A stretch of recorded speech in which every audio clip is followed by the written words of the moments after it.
Assalamualaikum semuanya. Semoga kalian semua dalam keadaan sehat dan dilancarkan rezekinya. Amin ya robbal alamin. Sudah berbagai cara dilakukan untuk bisa menjebak Abu Nawas. Namun Baginda Raja selalu saja mengalami kegagalan. Bisa dikatakan Abu Nawas terlalu cerdik menyelesaikan tantangan yang diberikan Baginda Raja. Kemudian Baginda Raja mengumpulkan seluruh menteri istana untuk dimintai pendapat dan saran-saran dari mereka.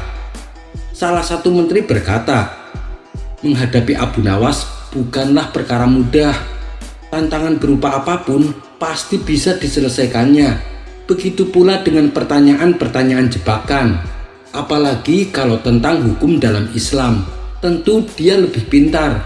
Bahkan ulama ternama di kota Baghdad pun dengan mudahnya dibuat tak berkutik. Namun ada satu tantangan yang sampai saat ini Abu Nawas belum pernah menghadapinya. Mendengar itu Baginda Raja menjadi penasaran. Tantangan yang bagaimana? Coba beritahu aku, pinta Baginda Raja. Kitab Injil Paduka Yang Mulia suruh Abu Nawas menyebutkan isi ajarannya, kata sang menteri. Di mana susahnya? Aku sendiri dengan mudah bisa menjawabnya, ujar Baginda Raja. Apakah sebagai orang Islam Paduka meyakini isinya? Tanya sang menteri. Tentu saja tidak. Aku tidak mungkin meyakini kalau Yesus adalah anak Tuhan. Bisa-bisa aku menjadi murtad, jawab Baginda Raja. Nah, nanti tantangannya adalah bagaimana cara Abu Nawas meyakini isi kitab Injil, tapi jangan sampai menjadi murtad. Dan nanti kita undang pendeta ternama dari negeri seberang, suruh dia yang memberikan pertanyaan. Abu Nawas pasti tidak akan berani menjawab asal-asalan, tutur sang menteri. Rupanya usulan tersebut disambut baik oleh Baginda Raja. Singkat cerita, diundanglah Abu Nawas ke istana. Adapun sang pendeta sudah siap memberikan pertanyaan. Kemudian Baginda Raja berkata, "Hai Abu Nawas, aku ingin menguji kecerdikanmu. Apakah kau sanggup menerima tantanganku?" tanya Baginda Raja. Dengan penuh percaya diri, Abu Nawas menjawab, "Tentu Paduka Yang Mulia, asalkan hadiah yang akan hamba dapatkan dilipat gandakan." "Oh, jangan khawatir Abu Nawas, aku bahkan akan memberimu 3 kali lipat. Tapi kalau gagal, kau harus tidur di kandang kuda selama sebulan. Bagaimana?" tantang Baginda Raja. "Baik Paduka Yang Mulia, silahkan. Tantangan apa yang akan Paduka berikan?" tanya Abu Nawas. "Bagus, tapi bukan aku yang akan memberimu pertanyaan, melainkan Tuan Pendeta ini," ujar Baginda Raja. Seketika Abu Nawas terkejut mendengarnya. "Waduh, celaka. Kalau sampai aku disuruh menyebutkan isi kitab Injil, aku tak akan mungkin bisa menjawabnya," pikir Abu Nawas. Ternyata apa yang ditakutkan menjadi kenyataan. "Wahai Abu Nawas, coba beritahu aku apa isi kitab Injil dan kau harus meyakininya," tanya Tuan Pendeta. Tapi namanya saja Abu Nawas, ketakutan yang dirasakan hanya sementara. Dengan sejuta akal cerdiknya, ia dengan mudah menjawab pertanyaan Tuan Pendeta. "Isi kitab Injil berupa tulisan Tuan Pendeta, dan aku meyakini itu," jawab Abu Nawas. Mendengar itu, Tuan Pendeta mendadak menjadi murka.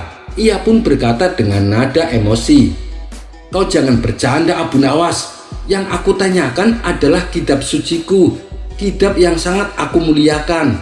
Kau jangan coba-coba melecehkan kitab suciku." Dengan tenang Abu Nawas membalas, "Loh, siapa yang melecehkan? Kalau kitab Injil tidak ada tulisannya, apakah Tuan Pendeta akan menganggapnya sebagai kitab suci?" Pembelaan Abu Nawas tersebut membuat Tuan Pendeta semakin terpancing emosi. "Hei Abu Nawas, yang aku maksud bukan seperti itu. Tapi apa isi ajaran kitab Injil? Tanya Tuan Pendeta. Oh, itu. Ajarannya baik, mengajarkan kasih sayang, kebaikan, dan cinta damai. Kalau isinya ajakan tawuran, pasti sudah dilarang dari dulu, jawab Abu Nawas. Dasar kau Abu Nawas, kalau cuma seperti itu, semua agama juga mengajarkannya. Sebenarnya kau pernah baca Injil enggak sih? Bentak Tuan Pendeta. Maaf, sejujurnya saya belum pernah. Memangnya Tuan Pendeta pernah? Tanya balik Abu Nawas. Bukan hanya pernah, tapi hampir setiap hari aku membacanya, balas Tuan Pendeta. Masa sih? Tapi yang saya tahu, orang yang benar-benar membaca kitab sucinya, apapun agamanya, pasti akan jadi lebih baik perangainya. Kalau ada orang yang ngaku-ngaku pernah baca kitab, tapi malah jadi suka marah-marah, mungkin dia cuma baca daftar isinya saja, celetuk Abu Nawas. Muka Tuan Pendeta yang tadinya penuh amarah tak kuasa menahan rasa malu. Ia pun memilih pergi meninggalkan Abu Nawas. Dan karena Tuan Pendeta tidak ada, maka dengan terpaksa tantangan pun dihentikan. Walhasil Abu Nawas mendapatkan hadiah yang telah dijanjikan oleh Baginda Raja. Kisah selanjutnya. Dikisahkan ada seorang tokoh sufi yang terkenal dengan kealimannya. Ia juga disegani oleh penduduk setempat sebagai sosok ulama yang karismatik. Pada suatu ketika, dia mendengar nama seorang tokoh sufi dari Baghdad yang sering bersikap nyeleneh dan terkadang dianggapnya menyalahi syariat. Tokoh sufi tersebut bernama Abu Nawas. Meskipun demikian, Abu Nawas dianggap masyarakat sebagai tokoh sufi yang tinggi akan ilmu agamanya. Bagaimana mungkin seorang sufi yang tinggi ilmunya sering bersikap nyeleneh dan melanggar syariat? Pikir sang sufi merasa heran. Karena penasaran, ia pun berencana untuk pergi ke Baghdad menemui Abu Nawas. Maka pergilah ia ke kota Baghdad dan mencari alamat rumahnya. Setelah bertanya kepada beberapa warga, akhirnya sampailah ia di kediaman Abu Nawas. Kebetulan saat itu Abu Nawas tengah duduk santai di depan rumahnya. Assalamualaikum, apakah Anda yang bernama Abu Nawas? Tanya sang sufi. Benar, saya Abu Nawas. Lalu Anda siapa dan dari mana Anda? Karena sepertinya Anda bukan orang sini, ujar Abu Nawas. Saya memang bukan orang sini, saya musafir dari negeri seberang, balasnya. Abu Nawas pun segera mempersilahkan masuk dan mengajaknya duduk di ruang tamu. Kalau boleh tahu, ada keperluan apa Tuan mencariku? Tanya Abu Nawas. Saya akan tanya beberapa hal kepada Anda. Apakah Anda keberatan? Kata sang sufi balik bertanya. Tentu saja tidak. Apa yang ingin Anda tanyakan? Ucap Abu Nawas mempersilahkan. Awalnya sang sufi ini mengajaknya berdiskusi tentang ilmu agama, mulai dari hukum fikih sampai ilmu ketauhidan. Mendengar cara bicara dan pengetahuannya, barulah Abu Nawas menyadari bahwa tamu yang dihadapannya adalah seorang ulama berilmu tinggi.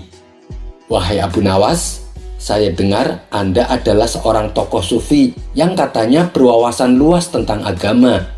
Tapi saya juga dengar Anda sering bersikap nyeleneh dan terkadang menyalahi syariat, kata sang sufi. Abu Nawas hanya tersenyum mendengar perkataan tamunya tersebut. Lalu, apa yang membuat Anda risau? Bukankah tiap orang berhak dengan pendapatnya? Balas Abu Nawas. Tentu saja boleh, tapi ada batas-batasnya Abu Nawas. Kalau Anda tidak menguasai suatu perkara, akan lebih bijak bila memilih diam, tutur sang sufi. Jadi tujuan Anda datang kemari hanya untuk menceramahi dan menegur saya? Tanya Abu Nawas.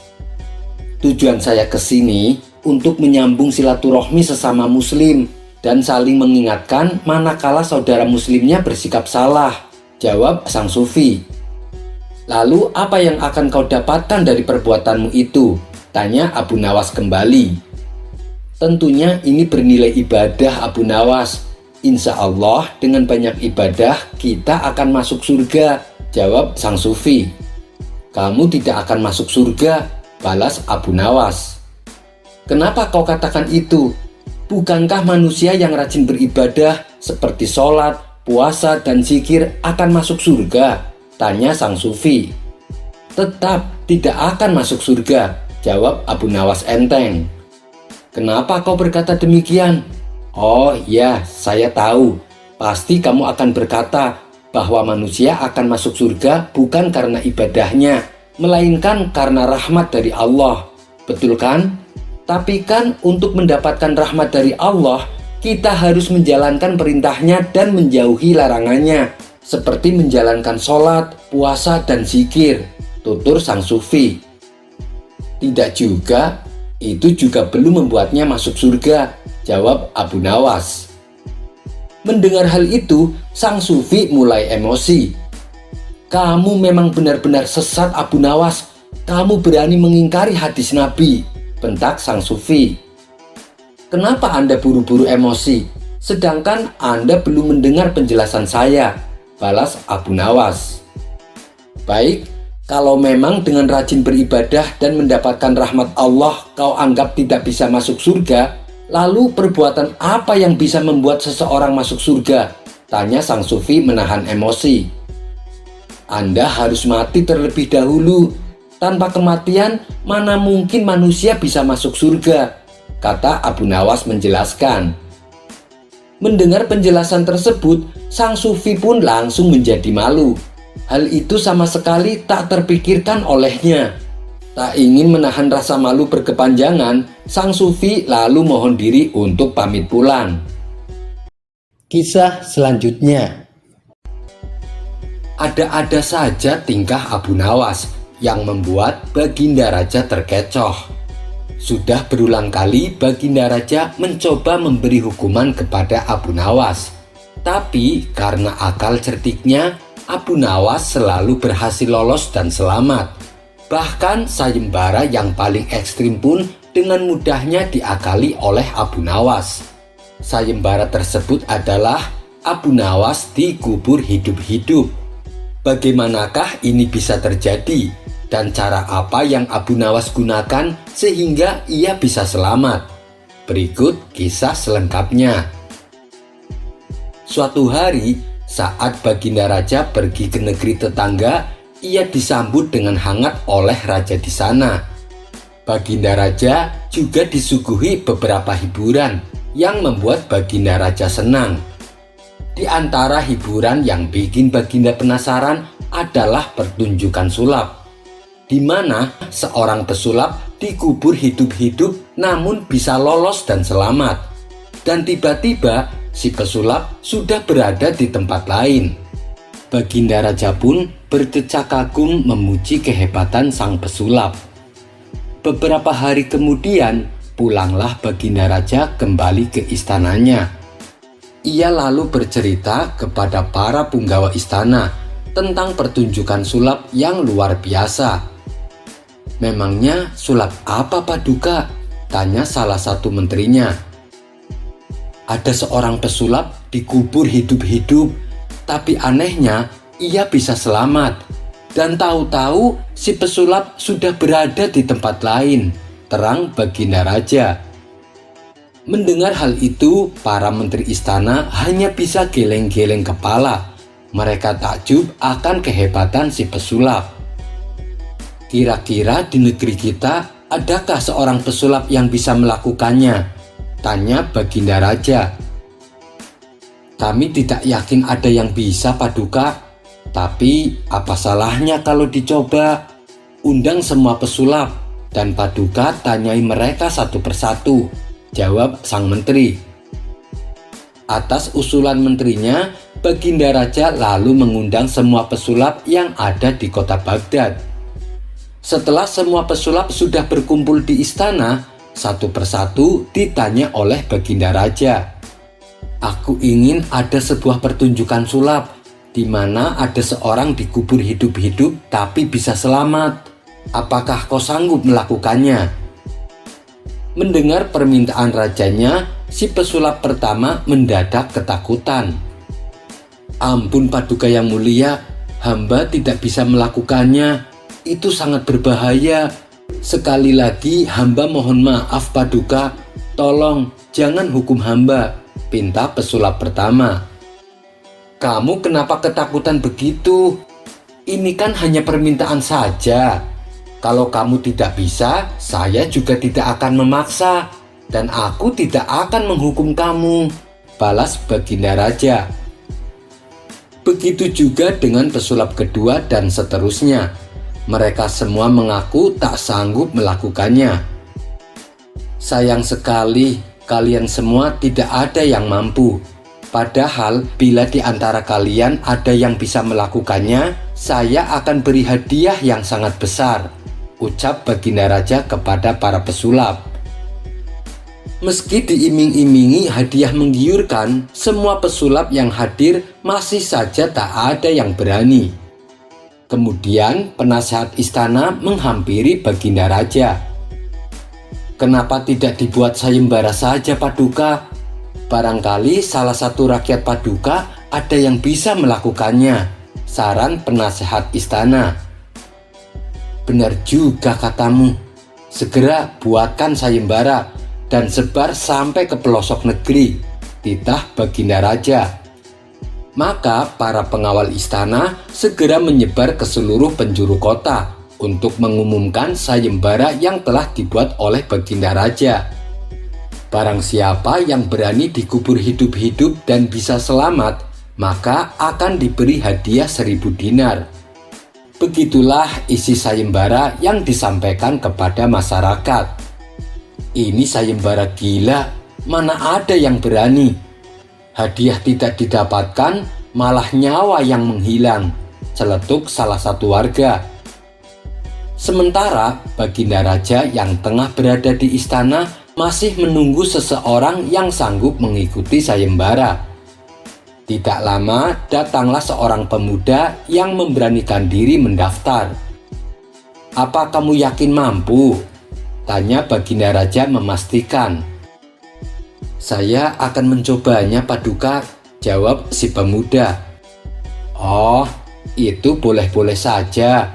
Tapi ingat, kalau kamu tidak selamat dan mati, kamu tidak akan mendapatkan hadiahnya. Dan saya tidak akan bertanggung jawab," kata Baginda Raja memperingatkan. Sejenak si pemuda terdiam. Ia mengira akan tetap dapat hadiah meskipun dirinya harus mati. Si pemuda lalu mengurungkan niatnya mengikuti sayembara tersebut. "Ampun Paduka, saya tidak jadi mengikuti sayembara. Saya kira kalaupun saya mati, saya akan tetap dapat hadiah," ucap si pemuda. Baginda Raja pun terkejut dengan ucapan si pemuda. "Kamu rela mengorbankan nyawamu hanya demi mendapatkan hadiah 1000 dinar?" tanya Baginda Raja penasaran. "Benar Paduka, saya ini orang miskin. Saya ingin membahagiakan orang tua saya. Saya ingin memberi mereka uang yang banyak, meskipun saya harus merelakan nyawa saya," jawab si pemuda. Mendengar hal itu, hati Baginda Raja seketika tersentuh. Dalam hati, Baginda Raja berkata, "Betapa berbaktinya pemuda ini, sampai ia rela kehilangan nyawa, hanya demi untuk membahagiakan orang tuanya." Rasa iba Baginda menjadi bertambah saat melihat penampilan si pemuda yang hanya mengenakan baju seadanya. "Wahai anak muda, kemarilah. Ini ada uang 100 dinar untukmu. Bawalah pulang dan berikan kepada orang tuamu," kata Baginda Raja sambil menyerahkan uangnya. Betapa bahagianya si pemuda. Ia tak menyangka akan mendapatkan hadiah sejumlah uang yang sangat banyak. "Terima kasih Paduka, hamba tidak tahu harus berkata apa. Orang tua hamba pasti akan sangat bahagia," ucap si pemuda dengan mata berkaca-kaca. Ia pun lalu pamit pulang dan meninggalkan istana dengan membawa uang 100 dinar. Selepas kepergian si pemuda, tiba-tiba datang Abu Nawas menghadap Baginda Raja. "Ada perlu apa Abu Nawas? Kenapa datang kemari?" tanya Baginda Raja. "Loh, bukannya Paduka membuat sayembara? Kedatanganku ke sini tentu saja untuk mengikutinya," jawab Abu Nawas. "Kamu jangan aneh-aneh Abu Nawas. Kamu ini bukan seorang pesulap," balas Baginda Raja. "Tapi sayembara itu kan berlaku untuk siapa saja. Kenapa saya tidak boleh ikut?" protes Abu Nawas. "Bukan tidak boleh. Kamu tahu sendiri kan resikonya. Kalau kamu gagal, kamu bisa mati Abu Nawas. Dan saya tidak mau ada rakyatku yang mati konyol karena kebodohannya," tutur Baginda Raja. "Paduka yang mulia, saya datang ke sini bukan untuk mencari mati, tapi untuk mencari hadiah," ujar Abu Nawas. Karena Abu Nawas terus mendesaknya, akhirnya Baginda Raja mempersilahkan Abu Nawas mengikuti sayembara. Rupanya keberanian Abu Nawas mengikuti sayembara ini membuat para warga gempar dan penasaran. Mereka lalu berbondong-bondong datang ke istana untuk melihat aksi Abu Nawas. Baginda Raja lalu mengajak Abu Nawas menuju halaman istana. Sesampainya di sana, sudah tersedia lubang tanah dengan kedalaman 5 meter. "Wahai Abu Nawas, masuklah ke dalam lubang itu. Kalau kamu selamat, kamu akan mendapatkan hadiah uang 1000 dinar, ucap Baginda Raja. "Ampun Paduka yang mulia, sebelum saya melakukannya, saya minta satu permintaan. Berikan saya topi baja untuk menutupi kepala saya," pinta Abu Nawas. Baginda Raja mengabulkan permintaan tersebut. Salah satu topi baja milik pengawalnya langsung diberikan kepada Abu Nawas. Tanpa ada perasaan takut sedikit pun, Abu Nawas segera masuk ke lubang tanah yang dalamnya sampai 5 meter. Setelah Abu Nawas sudah berada di dalamnya, Baginda Raja kemudian menyuruh beberapa orang untuk mengurukinya dengan tanah. Disinilah kecerdikan Abu Nawas mulai ditunjukkan. Tiap urukan tanah yang mengarah kepadanya, ia selalu menghindar dan menginjak-injaknya. Ia terus memposisikan kedua kakinya agar selalu berada di atas tanah yang menguruknya. Ia berusaha semaksimal mungkin supaya kedua kakinya tidak terbenam tanah urugan. Sementara Baginda Raja yang sedang menyaksikan merasa penasaran dengan cara apa Abu Nawas bisa meloloskan diri. Ketika urugan tanah sudah sampai ketinggian 2 meter, Abu Nawas masih tetap berada di atas tanah. Hingga akhirnya lubang tanah yang dalamnya 5 meter kini sudah tertutup rapat urugan tanah rata dengan permukaan. Sedangkan Abu Nawas dengan tenangnya berdiri di atas tanah urugan tersebut. "Wahai Paduka yang mulia, lihatlah, saya selamat dan masih hidup," teriak Abu Nawas. Baginda Raja pun tertawa terpingkal-pingkal dengan kelakuan Abu Nawas. Baginda tak menyangka dengan cara Abu Nawas yang sangat konyol tapi juga cerdik. Dan atas keberhasilannya, Abu Nawas lalu diberi hadiah sejumlah uang 1000 dinar. Kisah selanjutnya. Suatu hari, Baginda Raja membuat pengumuman bahwa istana sedang membutuhkan seseorang yang berminat jadi menteri kerajaan. Sayembara ini terbuka untuk umum, siapapun boleh mendaftarnya. Tapi untuk menjadi menteri tidaklah mudah, harus memenuhi persyaratan dan lulus tes yang diadakan oleh istana.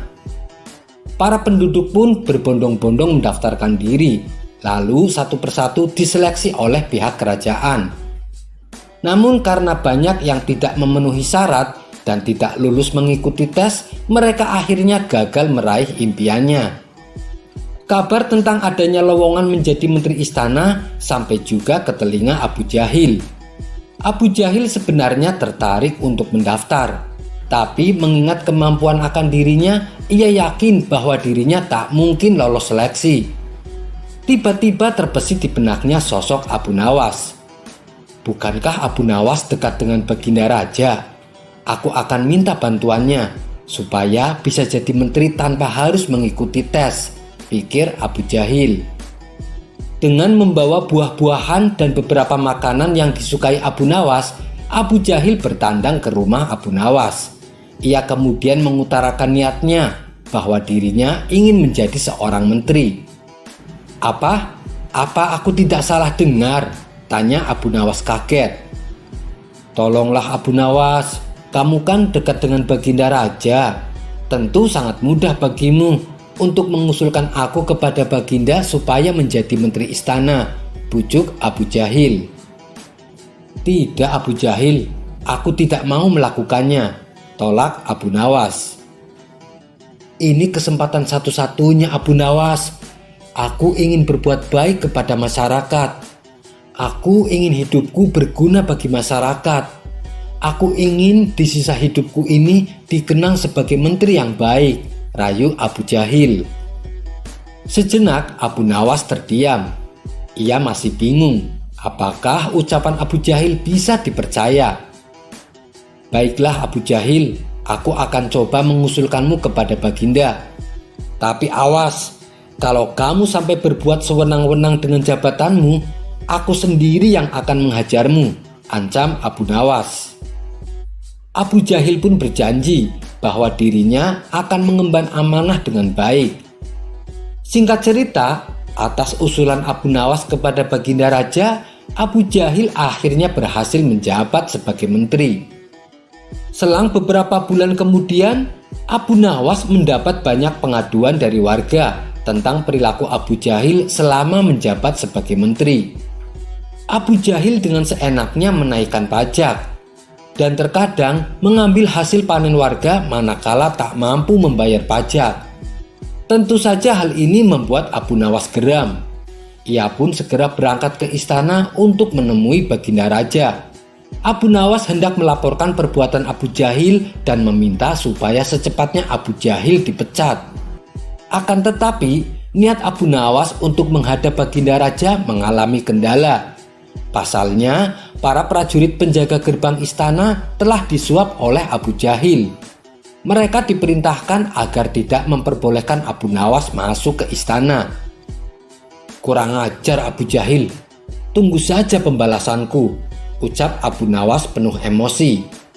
Ia pun mencari cara supaya dipanggil Baginda Raja. Suatu hari, Abu Nawas mendengar kabar bahwa Baginda Raja terganggu oleh suara burung hantu yang bersarang di dekat istananya. Dari situlah Abu Nawas menemukan ide yang cemerlang. Lalu ia membuat siasat bersama para warga. Abu Nawas menyuruh para warga untuk menyebarkan berita kalau dirinya bisa mengetahui bahasa burung. Hanya dalam waktu sekejap, berita ini pun beredar di masyarakat, yang akhirnya sampai juga ke telinga Baginda Raja. Baginda Raja yang kala itu sering terganggu suara burung berinisiatif memanggil Abu Nawas. Hal ini sontak membuat Abu Jahil was-was. Sebab kalau sampai Abu Nawas bertemu Baginda Raja, nasib dirinya sebagai menteri akan berakhir. Paduka yang mulia, untuk apa memanggil Abu Nawas kemari? Bukankah Abu Nawas sering mengerjai Paduka dengan berita bohongnya? Kata Abu Jahil mencoba mencegahnya. Apa urusanmu melarangku? Bentak Baginda Raja. Ampun Paduka, saya tidak melarang. Saya hanya tidak ingin Paduka dibohongi terus, ujar Abu Jahil beralasan. Baiklah Paduka, saya akan menyuruh beberapa prajurit untuk memanggil Abu Nawas, kata Abu Jahil melanjutkan. Rupanya, usaha Abu Jahil untuk menghalangi Abu Nawas bertemu Baginda tidak berhenti sampai di situ.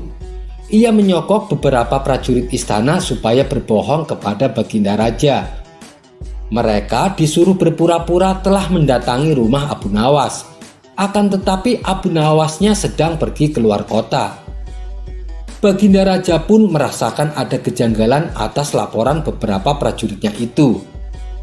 Aneh, untuk apa Abu Nawas pergi keluar kota? Tanya Baginda Raja dalam hati. Kemudian Baginda Raja menyuruh 3 orang pengawal pribadinya untuk mendatangi rumah Abu Nawas. Dan ternyata Abu Nawas tidak pergi kemana-mana. Singkat cerita, akhirnya Abu Nawas datang ke istana menghadap Baginda Raja. "Wahai Abu Nawas, kemarilah, sudah lama kita tidak bertemu," sambut Baginda Raja. Abu Nawas lalu dipersilahkan duduk di samping Baginda Raja. Sementara Abu Jahil terlihat cemas dengan kehadiran Abu Nawas. "Begini Abu Nawas, saya dengar kabar kamu bisa tahu bahasa burung. Apakah benar begitu?" tanya Baginda Raja. "Benar sekali Paduka. Memangnya kenapa?" tanya Abu Nawas berpura-pura. "Beberapa belakangan ini setiap hari aku selalu terganggu oleh teriakan burung hantu. Barangkali kamu tahu apa yang dikatakan burung itu. Apa sih sebenarnya yang diteriakan burung tersebut?" tanya Baginda Raja. Tidak berapa lama terdengarlah suara teriakan burung hantu. Dengan ekspresi meyakinkan, Abu Nawas pura-pura mencermati apa yang dikatakan burung hantu. "Waduh, bahaya Paduka. Ini sangat berbahaya. Apa yang dikatakan burung hantu itu sebuah berita yang sangat mengkhawatirkan," ujar Abu Nawas berlagak cemas. "Memangnya apa yang dikatakannya?" tanya Baginda Raja penasaran. "Dia mengatakan sarangnya telah hancur dan dia juga memperingatkan Paduka kalau Paduka terus menyengsarakan rakyatnya, maka istana Paduka juga akan hancur seperti sarangnya," jawab Abu Nawas menjelaskan. "Menyengsarakan bagaimana? Aku justru meringankan pajak untuk rakyatku. Bahkan aku juga memberi bantuan modal bagi siapa saja yang ingin membuka usaha. Dan urusan ini aku percayakan kepada Abu Jahil," balas Baginda Raja. "Itu kan yang Paduka tahu. Karena Paduka hanya mendengar laporan dari menterinya. Paduka tidak langsung bertemu dengan rakyat," tutur Abu Nawas. "Baik, sekarang juga saya akan menyuruh beberapa menteri untuk mengecek kebenarannya," timpal Baginda Raja. "Tidak perlu repot-repot Paduka, karena kedatanganku kemari juga bersama para warga. Mereka semua sudah menunggu Paduka di depan gerbang istana." Mendengar hal itu, keringat Abu Jahil mulai keluar. Wajahnya mendadak pucat dan tubuhnya gemetaran. Baginda Raja pun lalu menemui para warga yang sudah berkumpul di luar istana. Mereka lalu mengadukan perbuatan Abu Jahil selama menjabat sebagai menteri. Sontak Baginda Raja menjadi emosi. "Kurang ajar kamu Abu Jahil. Kamu berani berbuat zalim kepada rakyatku. Kamu gunakan jabatanmu untuk memeras rakyat. Sekarang juga kamu saya pecat dan kamu akan menjalani hukuman penjara." Dengan wajah tertunduk lesu, Abu Jahil diseret masuk ke dalam penjara oleh prajurit istana.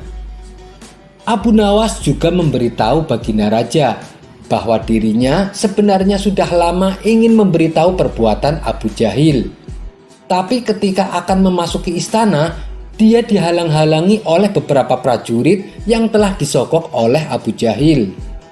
Seketika itu juga Paduka langsung memerintahkan untuk menahan beberapa prajurit bayaran tersebut. "Ini semua salah kamu Abu Nawas. Kamu kan yang dulu mengusulkan dia untuk menjadi menteri. Maka dari itu, kamu juga harus menerima hukuman atas perbuatanmu," ucap Baginda Raja. "Saya akui itu memang salah saya Paduka, dan saya siap menerima hukuman," balas Abu Nawas. Dengan lapang dada, Abu Nawas menjalani hukuman penjara selama sebulan. Sedangkan Abu Jahil dan beberapa prajurit bayarannya harus menjalani hukuman yang cukup lama. Harta kekayaan Abu Jahil hasil kejahatannya juga langsung disita oleh Baginda Raja. Kisah selanjutnya.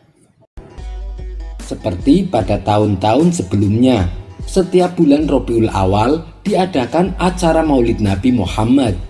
Sambil tersenyum, Baginda Raja memutar otak hendak mengerjai Abu Nawas. "Awas ya kamu Abu Nawas, kali ini kamu pasti kena," pikir sang raja. Acara Maulid Nabi pun tiba waktunya dan diselenggarakan di istana. Pada saat itu, semua pembesar negeri hadir. Para putra mahkota dari kerajaan sebelah, termasuk pula Abu Nawas, diundang untuk menghadiri acara tersebut. Dengan perintah raja, semua yang hadir di acara Maulid Nabi tersebut dipersilahkan untuk berdiri.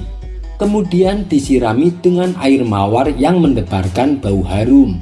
Kecuali Abu Nawas, ia disiram dengan air kencing yang sangat bau. Setelah disiram dengan air kencing tersebut, sadarlah Abu Nawas bahwa dirinya telah dipermalukan di depan para pembesar negeri. Ia pun memutar otak untuk membalas sang raja. "Baiklah, hari ini Paduka telah memberi kuah tak sedap. Nanti aku akan membalasnya dengan isinya," pikir Abu Nawas.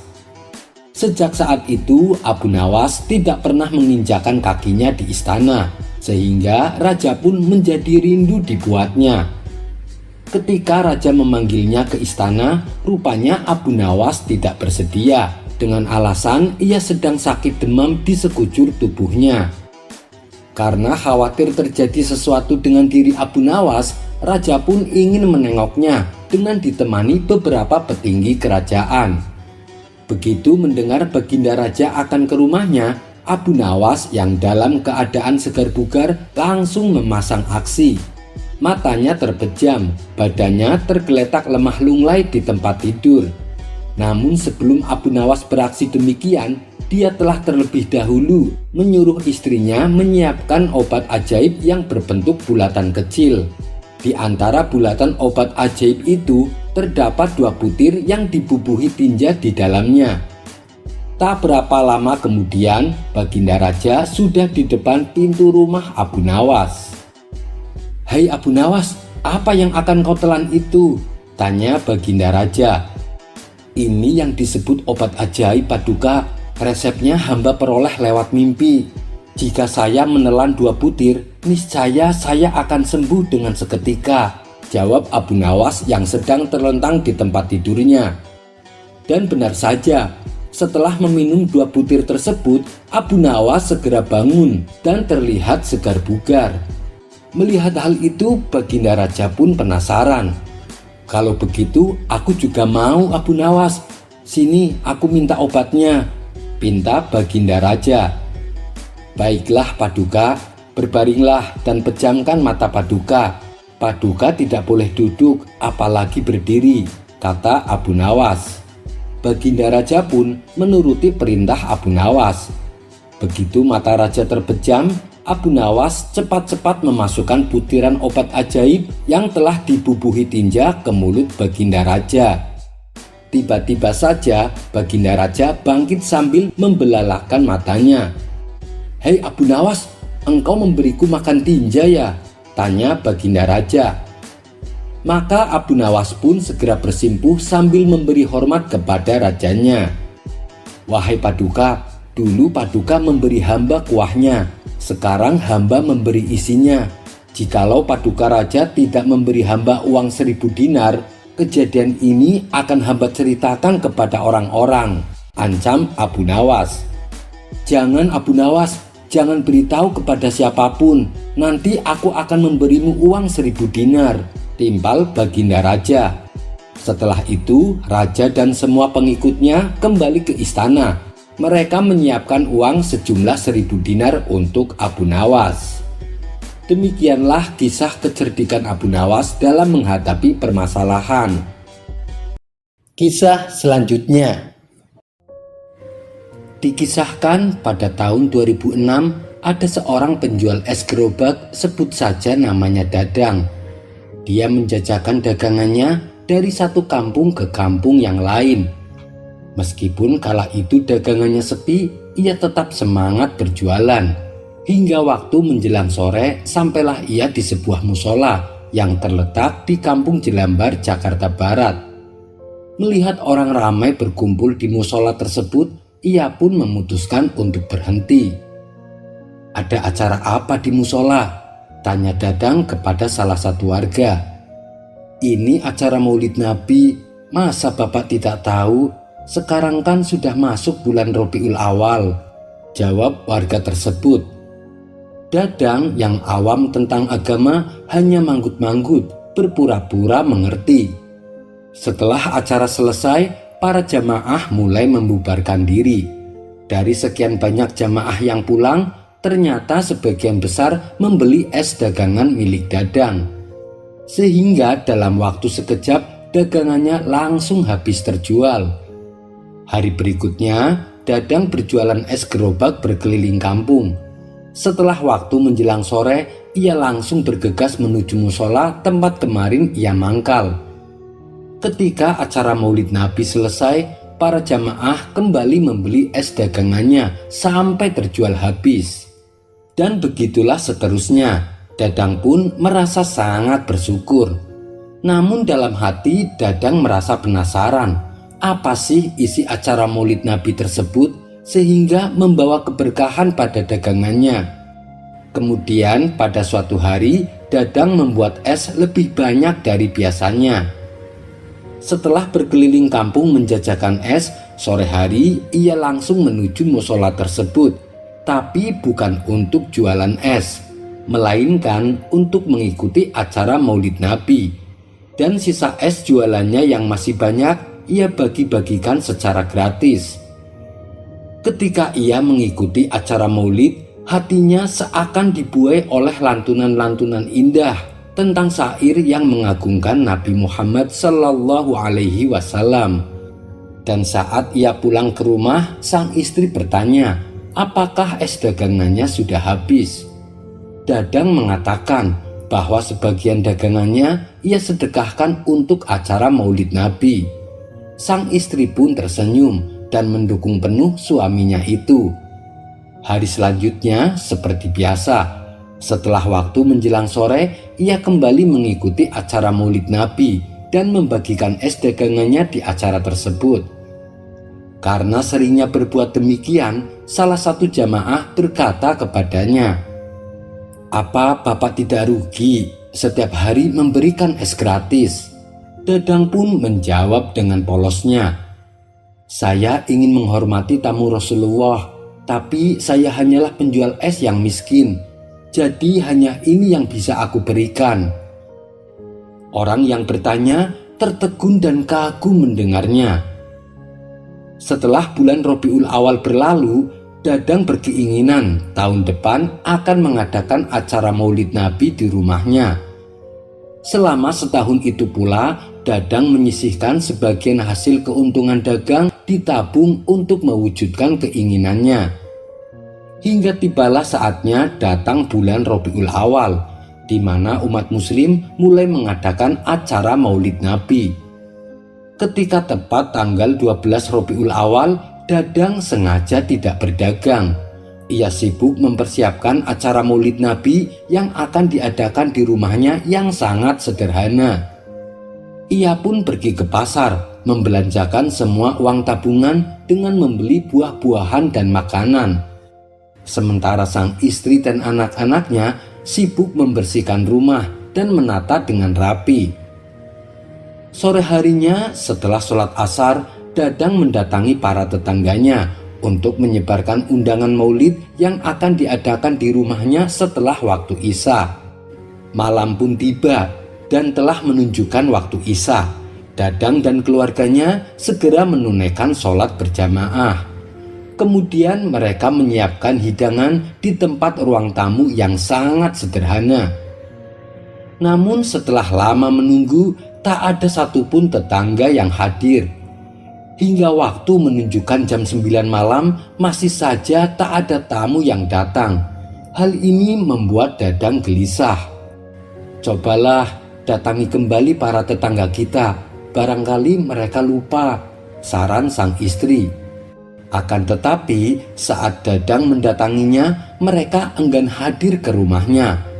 Ada yang beralasan sedang kurang enak badan, ada pula beralasan karena sedang banyak pekerjaan. Dengan wajah tertunduk lesu, Dadang kembali pulang ke rumah. Padahal hidangan yang ia sajikan sudah ia siapkan untuk 200 tamu undangan. "Sudahlah, kita ini orang miskin. Tentu saja mereka enggan datang ke rumah kita," ujar sang istri. Ketika waktu menjelang jam 11 malam, Dadang akhirnya memutuskan untuk memulai acara Maulid Nabi hanya bersama istri dan kedua anaknya. Di awal pembacaan "Ya Robbi Sholli ala Muhammad", Dadang dan istrinya mulai meneteskan air mata lantaran tak ada satupun tetangga yang mau datang. Di tengah-tengah pembacaan Maulid Nabi, ia bertanya-tanya dalam hati, kenapa hanya karena ia orang miskin, para tetangga enggan memenuhi undangan ke rumahnya. Dan ketika waktunya pembacaan Mahalul Qiyam, mereka pun berdiri dengan air mata terus mengalir sambil mengalunkan syair, "Ya Nabi salam alaika, ya Rasul salam alaika."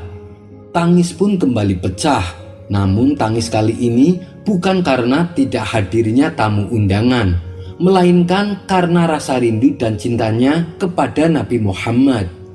Di saat itulah tiba-tiba datang segerombolan manusia dengan berpakaian serba putih. Jumlah mereka sekitar 200 orang. Di tengah-tengah mereka ada sosok seseorang yang sangat berharisma dan berwibawa dengan memancarkan cahaya. Mereka lalu masuk ke rumah Dadang sambil memberi salam. Dadang yang kaget dengan kehadiran mereka langsung menyambutnya dengan penuh sukacita. Setelah pembacaan Mahalul Qiyam selesai, para rombongan ini segera pamit pulang. "Tuan ini siapa? Apakah tuan warga baru di sini?" tanya Dadang kepada orang yang paling berwibawa di antara mereka. "Namaku adalah yang selalu kamu sebut dalam maulid dan sholawatmu. Aku datang untuk memenuhi undanganmu," kata orang tersebut. Kemudian tiba-tiba mereka menghilang, dan bersamaan dengan itu hidangan yang disajikan juga ikut menghilang. Seketika Dadang baru tersadar bahwa tamunya yang datang adalah baginda Nabi Muhammad bersama para malaikat. Ia pun langsung menangis sejadi-jadinya. Sang istri yang kemudian diberitahu langsung ikut menangis penuh kebahagiaan. Awalnya mereka sempat bersedih karena tak ada tetangganya yang mau hadir. Namun oleh Allah diganti dengan tamu yang luar biasa. Itu disebabkan karena rasa cintanya yang begitu besar kepada baginda Nabi Muhammad Sallallahu Alaihi Wasallam. Kisah ini diceritakan oleh Al-Mukarram Kiai Haji Jamaluddin dari Pandeglang, Banten di dalam salah satu ceramahnya. Terlepas dari benar atau tidaknya kisah ini, yang terpenting kita bisa mengambil hikmah betapa pentingnya menghadiri acara Maulid Nabi Muhammad Sallallahu Alaihi Wasallam. Ada kisah menarik lainnya tentang keajaiban acara Maulid Nabi. Cerita ini bermula ketika Sayyid Alwi Al-Maliki menghadiri peringatan Maulid Nabi di negara Palestina. Kala itu beliau terheran-heran tatkala menyaksikan ada seseorang yang terus berdiri sejak awal pembacaan Maulid Nabi. Setelah acara selesai, Sayyid Alwi pun memanggilnya dan menyuruh duduk di sampingnya. "Apa yang Anda lakukan? Mengapa saat pembacaan Maulid Anda terus berdiri?"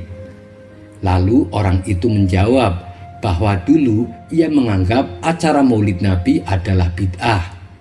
Oleh karenanya, ia ingin mengolok-oloknya dengan cara menghadiri acara maulid tapi tidak akan pernah berdiri, termasuk saat Mahalul Qiyam, di mana momen tersebut para jamaah berdiri serentak sebagai tanda penghormatan kepada Rasulullah. Tiba-tiba saat waktu Mahalul Qiyam, ia melihat kehadiran Rasulullah, dan saat Rasulullah lewat di hadapannya, ia hendak berdiri untuk menghormatinya. Namun Rasulullah berkata kepadanya, "Kamu tak usah berdiri, kamu duduk saja di tempatmu." Tapi ia tetap berusaha untuk berdiri, namun terasa susah dan berat. Sejak saat itulah dia sering sakit-sakitan dan bahkan organ-organ tubuhnya bermasalah. Sehingga dia bernazar, jikalau Allah menyembuhkan penyakitnya, maka dia berjanji saat menghadiri acara Maulid Nabi, dia akan berdiri dari awal acara hingga selesainya acara. Dan alhamdulillah dengan izin Allah dia diberikan kesembuhan.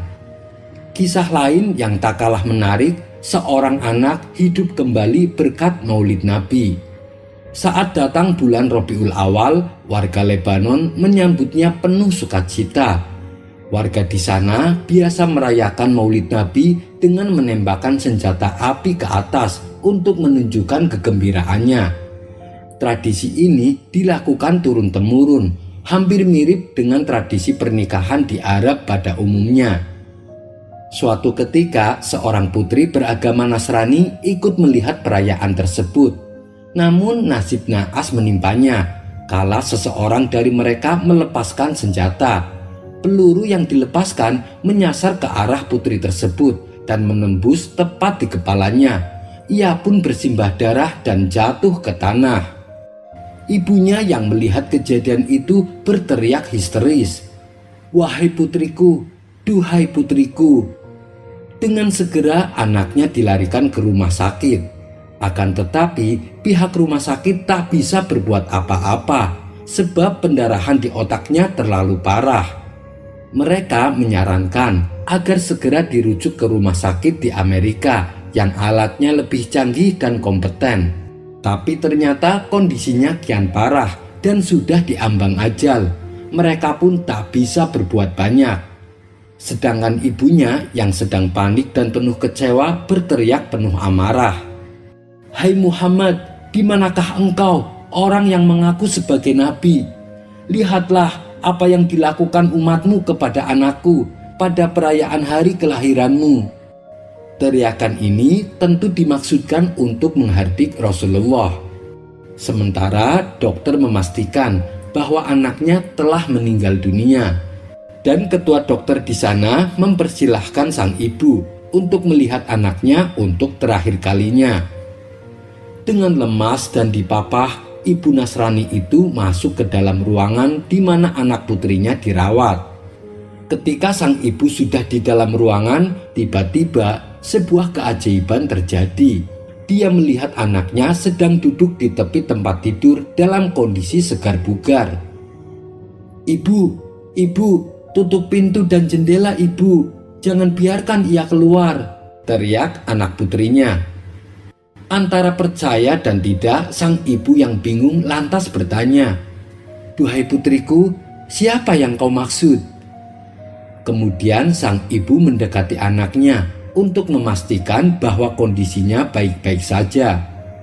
Sungguh sesuatu yang tidak masuk akal. Selain sehat dan bugar, bercak darah dan bekas luka tembakan pada diri anaknya hilang tak berbekas sama sekali. "Putriku, apa yang terjadi?" tanya ibunya keheranan. Ibu, dia datang mengelus kepalaku ibu, dia tersenyum kepadaku," jawab putrinya. "Dia siapa sayang? Beritahu kepada ibu," tanya sang ibu bertambah penasaran. "Muhammad ibu, Muhammad," jawab putrinya. Setelah mendengar penuturan anaknya, sang ibu langsung mengucapkan 2 kalimat syahadat sebagai bukti bahwa ia telah memeluk agama Islam. Kedua kisah ini sangat masyhur, terutama bagi kalangan ahlu sunnah wal jamaah, dan juga termuat di artikel situs NU Online. Cerita lainnya adalah seorang pemuda berandalan yang menjadi wali berkat mengagungkan Maulid Nabi. Dikisahkan pada masa Amirul Mukminin Harun al-Rasyid, ada seorang pemuda di Basroh yang gemar berbuat dosa, hingga penduduk selalu memandangnya dengan pandangan hina. Itu karena ulah perbuatannya sendiri. Tapi di balik perilakunya ini, ia memiliki kebiasaan yang luar biasa. Setiap datang bulan Rabiul Awal, ia cuci bajunya dan menggunakan wewangian. Perbuatan maksiat dan mabuk-mabukan yang biasa ia lakukan digantinya dengan melakukan amal ibadah. Kemudian ia berhias dan mengadakan walimah dan meminta dibacakan maulid Nabi Muhammad. Kebiasaan ini ia lakukan secara terus-menerus dalam waktu yang cukup lama. Suatu ketika saat si pemuda meninggal, tak ada satupun warga yang enggan mengurus jenazahnya. Mereka menganggap pemuda itu orang fasik karena gemar melakukan maksiat. Tiba-tiba terdengar suara dari langit yang diperdengarkan oleh seluruh penduduk Basrah. "Wahai penduduk Basrah, datang dan saksikanlah jenazah salah satu wali Allah. Ia adalah orang mulia di sisiku." Mendengar suara gaib tersebut, penduduk Basrah pun menghadiri dan merawat jenazah serta menguburnya. Ketika malam harinya, beberapa penduduk Basrah mimpi bertemu dengan pemuda tersebut. Si pemuda tampak bercahaya dengan mengenakan pakaian yang terbuat dari sutra. Kemudian ditanyakan kepadanya, "Sebab apa engkau mendapatkan kemuliaan ini?" Pemuda itu menjawab, "Sebab memuliakan maulid Nabi Shallallahu Alaihi Wasallam." Kisah berikutnya adalah seorang pemuda lolos dari hukuman mati berkat memuliakan maulid Nabi. Pada zaman Khalifah Malik bin Marwan, ada seorang pemuda tampan yang suka menunggang kuda. Suatu hari saat dia sedang di atas punggung kudanya, tiba-tiba kudanya lari dengan kencang dan membawanya masuk lorong-lorong di kota Sam. Ia tak mampu mengendalikan kudanya hingga masuk ke jalan menuju pintu gerbang istana. Bersamaan dengan itu, ada putra khalifah yang tengah berdiri di hadapannya. Sang putra khalifah pun tidak mampu menghindari kuda itu dan akhirnya tertabrak hingga meninggal dunia. Sampailah berita ini ke telinga sang khalifah. Mendengar hal itu, sang khalifah terkejut bukan main. Antara perasaan sedih dan murka bercampur menjadi satu. Kemudian sang khalifah perintahkan beberapa pengawal istana agar segera menangkap si pemuda untuk dihukum mati. Ketika si pemuda berhasil ditangkap dan hendak dibawa ke hadapan khalifah, si pemuda berjanji dalam hati, "Jika Allah menyelamatkanku dari hukuman mati, saya berjanji akan mengadakan maulid Nabi." Singkat cerita, sampailah si pemuda di hadapan Khalifah Malik bin Marwan. Sejenak, sang khalifah mengamati pemuda tersebut. Lalu sang khalifah tiba-tiba tertawa. Padahal sebelumnya dia sangat sedih dan marah. "Wahai pemuda, apakah kau pandai ilmu sihir?" tanya khalifah. "Demi Allah tidak, wahai Amirul Mukminin," jawab si pemuda. "Aku telah memaafkanmu, tapi beritahu aku apa yang kau katakan dalam hatimu," tanya khalifah kembali.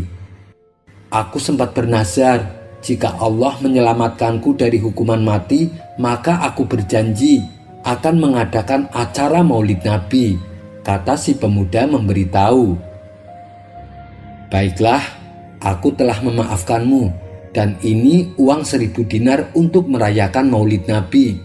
Engkau telah terbebas dari darah anakku," balas sang khalifah.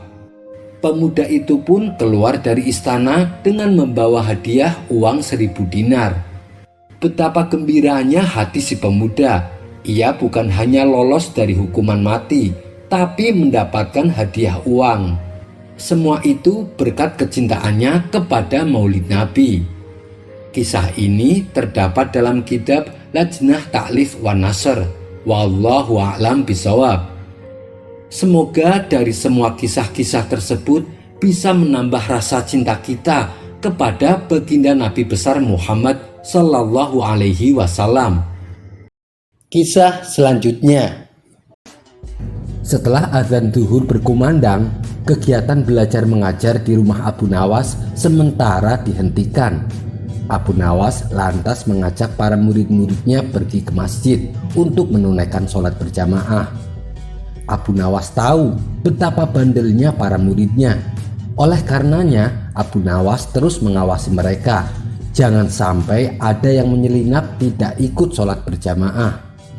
Tetapi sebagai guru, Abu Nawas merasa tidak pantas bila berjalan di belakang muridnya. Ia pun menemukan ide. Ia mengendari keledai di depan rombongan muridnya. Namun posisi duduknya membuat para muridnya tertawa. Begitu juga dengan warga yang melihatnya. Pasalnya, Abu Nawas mengendarai keledai dengan posisi duduk menghadap ke belakang. Tujuannya sih supaya ia bisa terus mengawasi muridnya. Salah satu warga heran dengan tingkah Abu Nawas ini. Orang itu pun berkata kepada Abu Nawas, "Hei Abu Nawas, kau mengendarai keledainya terbalik tuh." Dengan entengnya Abu Nawas menjawab, "Aku sudah menghadap ke arah yang benar.